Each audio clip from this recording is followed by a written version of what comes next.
Et donc dans ces partages en fait où je montre mon visage, j'essaye aussi de montrer des petits bouts des contenus que je crée à l'extérieur d'Instagram, c'est-à-dire toutes mes vidéos YouTube. Là récemment je fais des workshops en fait dans un groupe Facebook pour le challenge Illustre ta vie.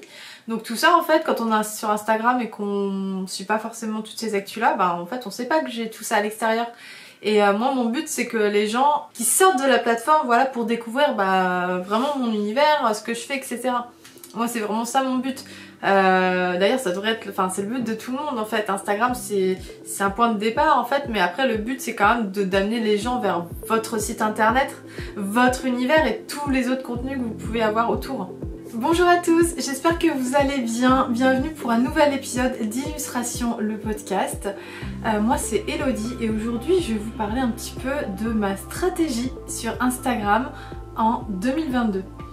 Alors c'est pas quelque chose que j'aborde souvent par ici parce que Instagram c'est pas vraiment l'outil que je favorise en fait dans ma communication. Parce que moi je préfère miser sur mon site internet, sur ma newsletter par exemple. Mais si vous me connaissez un petit peu, vous savez peut-être que je me suis fait pirater mon compte Instagram cette année, le 13 janvier précisément. Et en fait pendant 2 mois j'ai fait tout ce que j'ai pu, j'ai fait des pieds et des mains pour le récupérer mais j'ai pas réussi, enfin j'arrivais pas à le récupérer, enfin j'ai fait plein de manips. Et finalement au bout de 2 mois j'ai enfin pu récupérer mon compte. Donc pourquoi je vous raconte ça, c'est parce qu'en fait entre temps, dans ce laps de 2 mois, ce que j'ai fait c'est que j'ai recréé un nouveau compte, Elodie Elenon, et du coup ça m'a permis de me remettre en question. Parce qu'en fait, c'est vrai que j'ai toujours dit qu'Instagram c'était pas mon outil de prédilection, mais je me suis rendu compte que quand même j'avais travaillé des années pour avoir cette audience que j'avais actuellement, et d'un coup, pouf, plus rien. On coupe l'herbe sous le pied, donc c'est un peu dur quand même, quoi, je vous avoue. Et c'est là où je me suis rendu compte, même si c'est pas... Je pense que ça me rapporte pas beaucoup de visibilité Instagram, par contre ça rapporte de la crédibilité et de la légitimité. Et c'était pile poil au moment où je voulais, je crois, faire des interviews, je sais plus, et je me suis dit, ah ouais mais en fait, pour faire des collabs, vous voyez, ou pour faire des interviews, les gens ils vont vachement vous juger là-dessus quoi, donc quand même... ça a quand même un petit impact sur l'opinion que peuvent avoir les gens sur vous, même si honnêtement je trouve qu'on en fait des caisses, hein. Je tiens à le dire quand même, Instagram c'est pas la vie, on peut très bien percer dans l'illustration et gagner très bien sa vie sans avoir un compte ou sans avoir un gros compte, je tiens à le préciser parce que c'est quand même important. Donc comme je vous le disais dans cet épisode, je vais vous parler de ma stratégie Instagram en 2022 en vous expliquant ce qui a un petit peu changé par rapport aux autres années. Et je vais aussi vous montrer qu'on peut rester fidèle à ses valeurs tout en jonglant on va dire avec les algorithmes d'Instagram, que c'est pas non plus incompatible. Et la raison pour laquelle je voulais faire cet épisode aussi, c'est pour vous démontrer qu'on peut très bien ne pas être l'esclave d'Instagram, on peut très bien utiliser Instagram à ses... comment dire, l'adapter à ses objectifs en fait, parce que même si Instagram demande des choses de vous, demande d'être régulier par exemple, on va voir qu'on n'est pas obligé de se plier à toutes les contraintes des nouveaux algorithmes, qu'on peut très bien faire en sorte d'adapter les algorithmes et le fonctionnement d'Instagram à ses propres objectifs. Comme je vous disais, moi Instagram c'est surtout un outil de communication supplémentaire on va dire. Si je ne l'avais pas, bon ça serait... il manquerait quelque chose on va dire, mais je pourrais quand même survivre, mon business pourrait quand même survivre, ça c'est une certitude. D'ailleurs je l'ai démontré par exemple durant ces 2 mois de piratage où du coup j'ai lancé mon membership et ça a quand même bien fonctionné, donc il n'y a pas de raison. Et généralement les clients pro, les clients d'illustration ne me trouvent pas via Instagram, ils me trouvent plutôt via mon site internet ou via mon agent. Donc voilà, je pourrais survivre, mais j'avais quand même envie de faire cet épisode et vous parler d'Instagram aujourd'hui parce que c'est vrai que quand on n'a pas encore son site internet, ce qui est quand même l'outil marketing par excellence pour n'importe quel entrepreneur, pour n'importe quel business. Et vraiment, quand on a un business visuel, donc l'illustration en l'occurrence, c'est très important d'avoir un site internet, de pouvoir amener les clients dans votre univers, etc. Mais tant qu'on n'a pas de site internet, Instagram, ça reste encore la porte d'entrée la plus accessible pour partager votre travail. Et c'est le réseau en fait le plus simple pour commencer à partager votre travail en ligne. Alors, la première chose, c'est que pour ma part, j'ai plusieurs saisons d'activité et je pense que c'est le cas de tout le monde en fait, consciemment ou inconsciemment. Quand on lance des choses, par exemple quand on lance des collections pour sa boutique, quand on lance des différents produits, etc. On peut avoir comme ça différentes saisons dans son business. Donc moi comment dire, je déterminerai une saison de visibilité. Donc c'est une saison où vous avez vraiment envie d'avoir un boost de visibilité, donc de nouveaux yeux en fait qui arrivent sur votre compte. Et après vous pouvez avoir des périodes en fait où ça va être plus calme, peut-être parce que vous travaillez sur des commandes pro et que vous n'avez pas forcément envie d'être sollicité et que vous n'avez rien de nouveau à partager parce que vous êtes en train de travailler sur des projets, vous voyez. Ça c'est des périodes où du coup vous avez peut-être moins besoin d'avoir les yeux rivés vers vous et vous avez moins besoin d'attirer de nouveaux regards sur votre compte. Donc moi c'est vrai que je détermine comme ça plusieurs types de saisons. Moi il y a vraiment des saisons très calmes et des saisons où là vraiment je cherche l'engagement, je cherche à ce qu'il se passe des choses sur mon compte. Donc j'adapte en fait mon contenu en fonction de ça.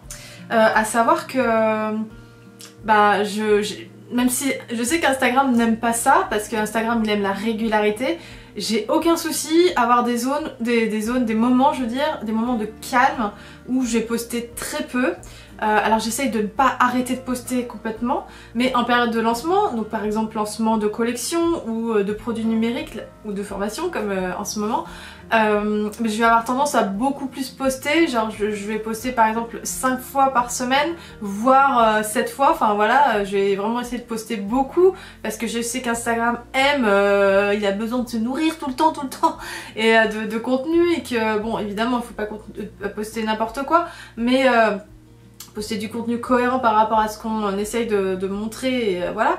Mais je sais que c'est qui va aimer en fait que je le nourrisse comme ça et que du coup il va me favoriser mon compte et même si j'aurai pas beaucoup de likes par publication, en tout cas je risque d'avoir plus de regards entre guillemets, plus de couverture en fait sur mes publications, ce qui fait que les gens vont pouvoir me trouver plus facilement, s'abonner, etc. Et du coup comme je vous disais, en période plus calme où j'ai pas forcément besoin d'avoir autant de regards sur mon compte, là je vais pas hésiter à poster 2-3 fois voire moins honnêtement.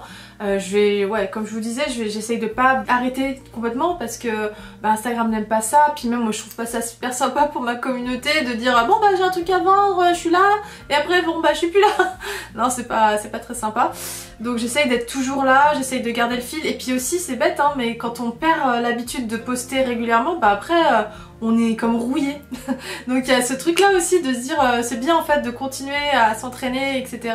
Même de poster moins parce que en fait quand vous sortez d'une phase où vous avez beaucoup posté, vous êtes un peu vidé, vous avez marre, des fois vous êtes à sec d'idées, vous n'avez plus envie quoi. Et donc c'est bien de faire moi je trouve que je pourrais pas poster constamment tout le temps, donc moi j'ai tendance comme ça à faire des pauses. Et avant, alors pourquoi c'est différent par rapport aux autres années, avant jamais je postais 5 fois par semaine ou même plus, jamais ça n'arrivait, je postais maximum 3 fois par semaine. Vraiment, donc ça c'est vraiment nouveau, c'est vraiment une nouvelle stratégie 2022 parce qu'avec les reels qui sont de plus en plus présents, etc. Enfin bref, tout ça fait qu'on est obligé on nous fait bien comprendre que pour avoir de la visibilité, il faut un peu changer son fusil d'épaule et en l'occurrence donner à Instagram encore et encore. Donc honnêtement, je sais que c'est pas ce qu'Instagram veut. Instagram, il faudrait qu'on soit régulier, qu'on poste tout le temps plein de choses, etc. Mais je vois plein de comptes en fait, des gros comptes qui font ça. Par exemple les tribulations de Marie, je pense que maintenant elle poste tout le temps, toute l'année, mais je sais que pendant un temps elle avait comme ça des périodes où elle postait beaucoup et après plus du tout et elle revenait et machin. Et ça l'a pas empêché d'avoir une très grande communauté, une communauté engagée, etc. Donc vous voyez, c'est ouais, Instagram vous dit quoi faire, mais après vous n'êtes pas obligé de suivre à la lettre ce qu'on vous dit. Vous pouvez adapter en fonction de ce dont vous avez besoin en fait. Donc moi c'est vrai que j'ai pas envie d'être l'esclave d'Instagram, ça c'est clair et net. Et aussi en fait il y a un truc qui est pas mal aussi, c'est qu'en fait quand vous postez pas de story pendant un petit moment, bah quand vous repostez, vous avez un petit boost comme ça de visibilité. Instagram va vous le mettre un peu plus en avant. Donc du coup même ça peut valoir le coup de laisser vraiment faner vos stories, enfin c'est pas le bon mot mais vous avez compris, de laisser expirer plutôt vos stories avant de recommencer à en faire d'autres. Donc vous savez qu'elle dure 24 heures, donc parfois il suffit d'attendre les 24 heures et puis vous pouvez en refaire d'autres. Ça va vous donner un petit boost. Alors du coup, en faisant ça, autant faire une story un peu intéressante tout de suite. Et souvent c'est les stories face cam qui sont les plus, pas forcément les plus intéressantes, mais qui vont le plus attirer l'œil quoi. Donc moi j'essaye de faire ça maintenant, vous voyez, c'est un nouveau truc aussi que je fais depuis très peu de temps, depuis cette semaine en fait. D'essayer de faire la première story quand l'autre a expiré face cam. Comme ça me permet d'avoir ce petit boost, j'espère, de visibilité. Alors la deuxième chose en fait qui est nouvelle pour cette année, c'est que je commence un petit peu à être moins regardante sur le visuel et moins regardante aussi sur le nombre de likes. Comme je vous disais en fait, Instagram il privilégie quand même vachement la quantité. Alors il privilégie pas la quantité à la qualité parce que dans l'idéal il faudrait qu'on fasse en même temps, pour Instagram, de la quantité et de la qualité, hein, voilà. Mais en tout cas, c'est vrai que c'est compliqué de faire beaucoup de contenu et du contenu magnifique en permanence. Enfin, ça paraît compliqué, donc forcément, on est bien obligé de faire des compromis, voilà. Et donc j'essaye d'être un petit peu moins regardante là-dessus. Par exemple quand je fais des reels, des fois c'est juste moi ou voilà, et c'est un peu compliqué de mettre juste ma tronche dans mon feed quoi, mais d'habitude j'aime bien avoir des jolies images, mais bon je me dis c'était un tips intéressant, enfin c'est ça aussi que je me dis, c'est que je me concentre plus sur la qualité de ce que je donne plutôt que sur le visuel en fait. Parce que c'est vrai que même si Instagram à la base c'est vraiment une plateforme visuelle, c'était ça un petit peu le deal au départ. Maintenant ça devient vraiment une plateforme de contenu à valeur ajoutée quoi. Donc il faut forcément qu'il y ait une valeur dans vos contenus, parce qu'il y en a tellement des contenus sur le net. Si c'est juste une belle image, après moi je suis très friande de belles images, donc faites des belles images bien entendu, mais voilà, si vous avez faire des belles images ça prend du temps, donc entre temps si vous avez des contenus éducatifs etc, des choses qui peuvent inspirer les gens, quelque chose qui ramène quelque chose en fait, de l'émotion, ce que vous voulez, mais qui laisse pas les gens neutres en fait, qui leur apporte quelque chose. C'est important en fait de se concentrer là-dessus, et du coup parfois c'est au détriment de la qualité visuelle, mais bon, il faut, comme je vous disais, il faut bien faire des compromis. Donc moi c'est vrai que c'est quelque chose que, même si je suis un peu psychorigide par rapport à mon feed, j'essaye j'en ai conscience en tout cas que c'est moins important, mais pour l'instant j'ai encore du mal, mais j'essaye de m'éloigner un petit peu de ça et d'être un petit peu plus dans la qualité du fond que du visuel. Bon alors par contre je vous parlais de Reels quand je parle face cam, j'en ai fait il y a quelques jours là, et en fait ce que j'ai fait c'est que j'avais posé une question je vous avais demandé de me poser des questions, et du coup il y a eu plein de questions intéressantes, et je me suis dit tiens du coup comme je filme des épisodes, je vais en profiter pour me filmer en face cam en mode story pour répondre aux questions, puis ça fera des petits Reels quoi, des quick tips quoi comme ça. Et en fait ce que j'ai fait c'est que je me suis filmée avec un filtre Instagram quoi, tout simplement, pas un filtre qui déforme, alors des fois ça déforme aussi, mais c'était surtout par rapport à la colorimétrie qui allait être dans mon feed. Comme je vous dis, je suis un peu psychorigide. Du coup il y a plein de filtres sympas qui peuvent vous permettre comme ça de vous filmer et avoir quand même un joli filtre qui correspond un peu à ce que vous voulez avoir dans votre feed. Donc voilà, c'est vrai que comme je vous disais, donc j'essaie d'avoir plus de quick tips comme ça, de petits conseils rapides, efficaces. En fait c'est ça qui fonctionne à fond au niveau des reels, c'est un truc pof, tu le regardes, ça te prend pas beaucoup de temps, mais c'est riche en informations et c'est pas facile de trouver des idées pour tous ces contenus. Il faut y réfléchir, etc. Mais du coup, bah, c'est vrai quand on vous pose des questions, c'est un bon vivier en fait, on va dire, d'idées pour trouver des petites idées de reels par exemple. Et il y a un truc aussi qui est tout nouveau pour moi, c'est que vraiment j'essaye de me détacher du nombre de likes par publication. Avant c'était vraiment un truc, je me dis mais attends, mais là je comprends pas pourquoi cette publication elle a fait 300, celle-ci 100, quand j'avais vraiment moins de 100 likes j'étais là mais qu'est-ce qui se passe et tout, c'est une catastrophe. Et maintenant, je me dis, bon, ça fait pas plaisir quand j'ai moins de 100 likes. Je me dis, ah, mais j'ai moins de 100 likes, par contre, j'ai eu 3000 vues sur ce Reels. Et puis je regarde une semaine après, puis il y a encore plus de vues, puis encore plus de vues. Et puis comment dire, mon compte, le nombre d'abonnés augmente, etc. Donc je me dis, ah, donc en fait, j'ai moins de likes sur une publication. D'ailleurs, des fois, vous pouvez avoir plus d'enregistrements, donc ça c'est intéressant aussi, parce que les gens, ils vont pas forcément liker. Par contre, si ça les intéresse vraiment, bah ils vont pas, ils veulent pas passer à côté et ils veulent éventuellement la retrouver cette publication, donc ils vont l'enregistrer pour ne pas l'oublier. Donc ça c'est un bon moyen de savoir si votre contenu est intéressant pour votre audience. C'est vrai que du coup j'ai appris à me détacher de ce nombre de likes. Surtout quand on poste 5 fois ou même plus par semaine en période, comme je vous disais, de lancement ou quoi, bon bah j'essaie de pas trop regarder le nombre de likes parce que ça fait peur quoi. Ça fait peur, mais bon je me concentre plus sur la croissance en fait de mon compte, l'engagement, la couverture, encore une fois, la portée des publications. C'est ça qui est le plus important en fait, parce que bah, les likes finalement ça veut plus ou moins rien dire quoi. Alors les tendances, on parle toujours de Reels parce qu'en fait honnêtement ce qui a le plus changé dans ma stratégie Instagram c'est l'utilisation des Reels hein. Ça existe depuis l'an dernier, mais l'an dernier j'avais dû en faire une ou deux. Cette année j'essaye d'en faire plus. Je me rends compte qu'il y a... c'est comme à chaque fois qu'il y a un nouveau format on va dire, tant au début il y a personne qui en fait et du coup on a du mal à se projeter dans ce genre de format, et puis plus il y a des créateurs qui font des choses, plus on arrive à se dire ah bah peut-être que moi je pourrais faire ce genre de choses ou ce genre de choses. Et là c'est vrai qu'il y a de plus en plus de contenu je trouve. Il y a des contenus face cam, donc ça c'est des trucs depuis le départ. Il y a des trucs où on danse, où on fait des trucs un peu marrants. Bon alors ça c'est pas trop ma cam, j'aime bien, ça me fait marrer et je trouve ça drôle. Par contre moi personnellement c'est pas quelque chose que j'ai envie de pousser en avant, ce genre d'humour. Donc je mise pas trop là-dessus. Puis honnêtement j'arrive pas à avoir les idées pour. Alors franchement chapeau pour ceux qui les ont, mais moi ça me vient pas.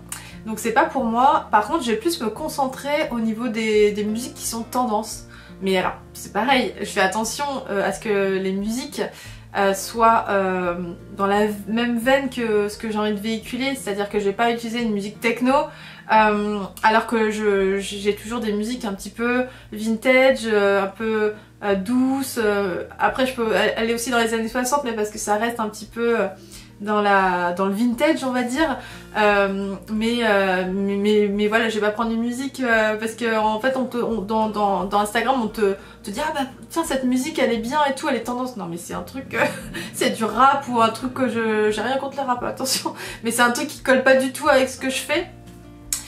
Donc bah non, c'est pas possible. Et en fait comment je les trouve mes musiques, je vais dans la page Explore et en fait sur le Reels qui apparaît sur la droite, je scroll, souvent c'est des Reels en fait qui correspondent à ce que j'aime bien, donc du coup ça va être souvent dans mes valeurs, avec de la musique que j'aime bien, etc. Et en fait ce que je vais repérer surtout c'est la petite flèche qui monte au niveau de certaines musiques ou de certains sons des Reels. Et en fait ça c'est l'indicateur que que cette musique est en train de monter et que en fait si on l'utilise, a priori on aura plus de chances de gagner en visibilité qu'en utilisant une autre qui n'aura pas cette petite flèche. Donc voilà, entre deux musiques qui me plaisent bien, je vais peut-être plus aller vers celle-ci, enfin c'est sûr même, j'essaye de faire ça. Donc voilà, ça c'est une petite astuce que j'ai découvert il y a peu de temps et que j'essaye d'appliquer maintenant pour augmenter un petit peu la visibilité de mes Reels. La quatrième chose que je fais depuis cette année, c'est que j'essaye de montrer plus mon visage, que ce soit en story ou dans mes posts. J'essaie de montrer plus mon visage, alors tout simplement parce que déjà ça aide énormément à la reconnaissance de mon univers. Montrer son visage en fait, bah c'est... plus les gens, les gens vont plus reconnaître un visage, vont plus se souvenir plutôt d'un visage que de vos dessins ou vos photos où il n'y a pas votre visage, etc.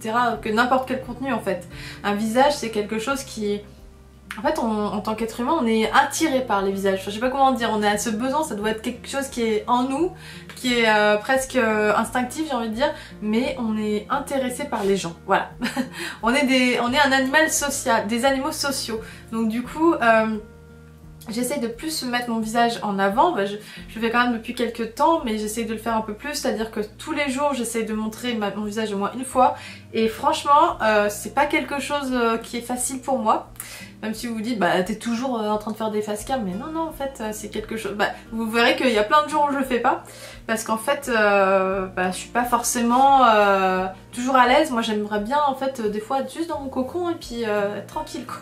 Donc voilà, mais je sais que c'est important, et puis je sais que, je vois une différence quoi. Je vois vraiment la différence entre quand je montre mon visage et quand je le montre pas. Il n'y a pas le même engagement, les gens vont plus me répondre etc en story, parce qu'ils ont l'impression que ça fait comme une discussion en fait, et c'est plus chaleureux, c'est plus humain, enfin voilà.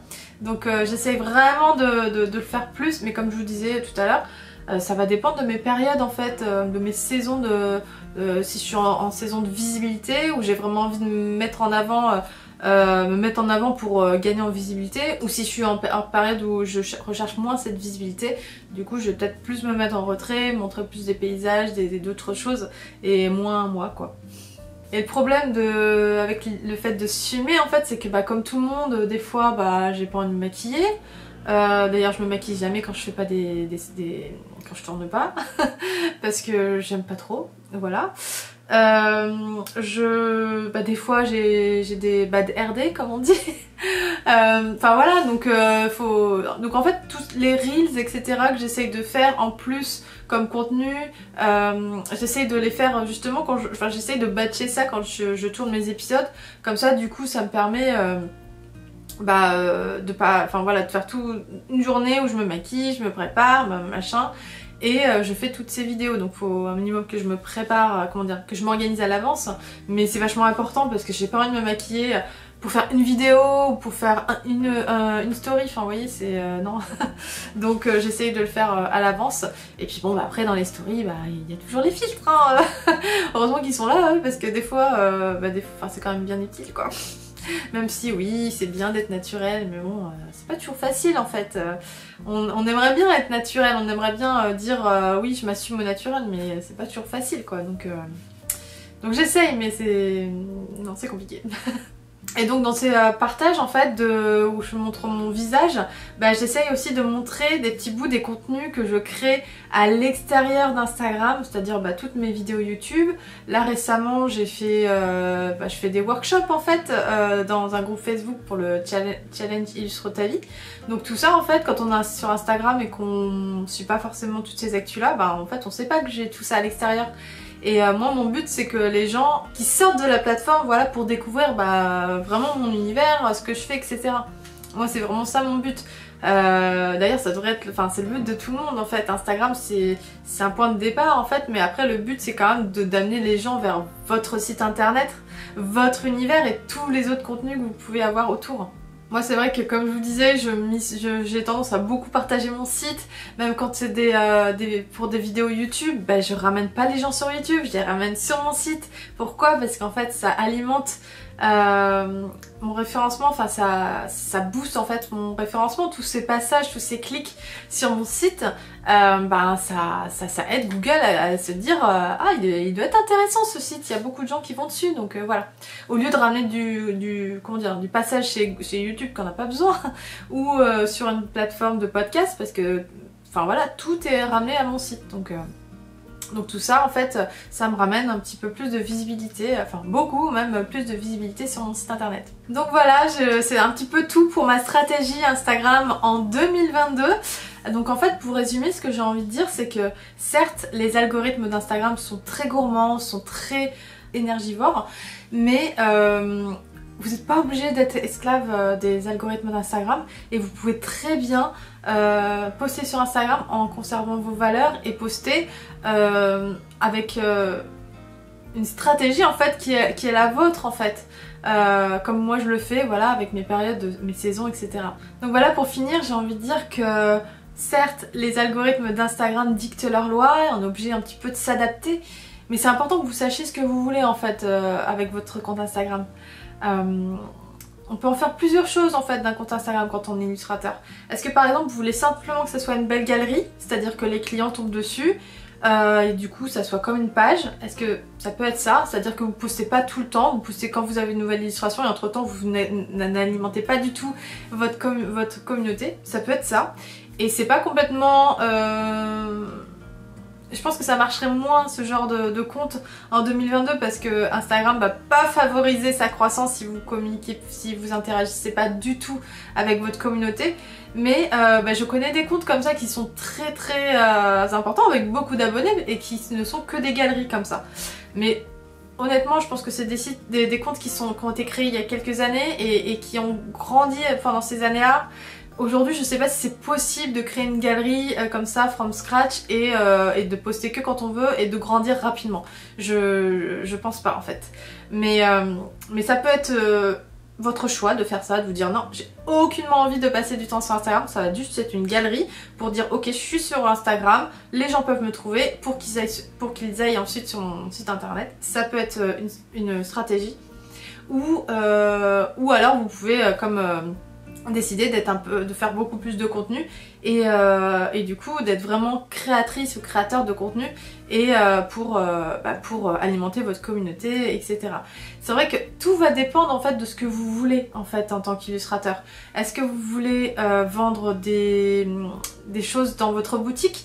Parce que si c'est le cas, ça va surtout être des particuliers que vous visez et dans ce cas-là, c'est vrai que c'est important d'avoir une communauté engagée. C'est vraiment quelque chose dont vous avez besoin et qui sera un bon atout pour votre boutique. Mais j'ai envie de dire que si vous faites surtout des illustrations de commandes ou si c'est ce que vous voulez faire, ça va être moins utile en fait parce que ce que vous voulez viser c'est les agences. Alors certes, les agences, les directeurs artistiques, les clients pros en gros. Alors certes, c'est vrai que certains clients vont quand même être influencés par le nombre de likes, le nombre d'abonnés plutôt, pardon. Mais je pense que pour ce genre ce genre de projet de vie d'illustrateur, c'est moins important en fait d'avoir une communauté et de travailler sa communauté. Je vous dis ça parce que si vous êtes pas du tout dans ce truc là d'engager, de créer du contenu, beaucoup de contenu, etc. et que vous dites mais mon dieu je vais jamais y arriver parce que je ne suis pas capable de créer du contenu, que ça m'intéresse pas, je voulais juste vous dire qu'il y a une autre façon de faire en fait, c'est possible. Donc voilà, c'était un petit espoir. Voilà, Instagram vous n'avez pas besoin d'être esclave d'Instagram encore une fois. Instagram c'est une plateforme comme une autre, il y en a plein d'autres et surtout ça reste un réseau social. Donc pensez bien que les réseaux sociaux c'est fait pour communiquer, pour montrer son travail, etc. Mais que vous, votre maison en fait, votre outil de marketing le plus important, ça doit être votre site internet en fait. C'est sur votre site internet en fait que les gens vont pouvoir découvrir vraiment votre univers, voir vos illustrations en grand, etc. Être émerveillés, donc voilà, n'oubliez pas ça surtout. Et voilà, c'est tout pour l'épisode d'aujourd'hui. Merci de l'avoir écouté. Si jamais vous souhaitez voir ou écouter d'autres conseils concernant l'illustration, je vous invite à cliquer sur les vidéos qui vont apparaître dans l'écran juste après ou je vous invite à vous rendre sur mon blog à elodie-illustration avec un s.net/blog. Pour l'heure, je vous souhaite une très bonne journée. Je vous remercie encore une fois de m'avoir écouté. Je vous donne rendez-vous la semaine prochaine, même jour, même heure, pour un nouvel épisode d'Illustration, le podcast. Je vous embrasse. Bye bye.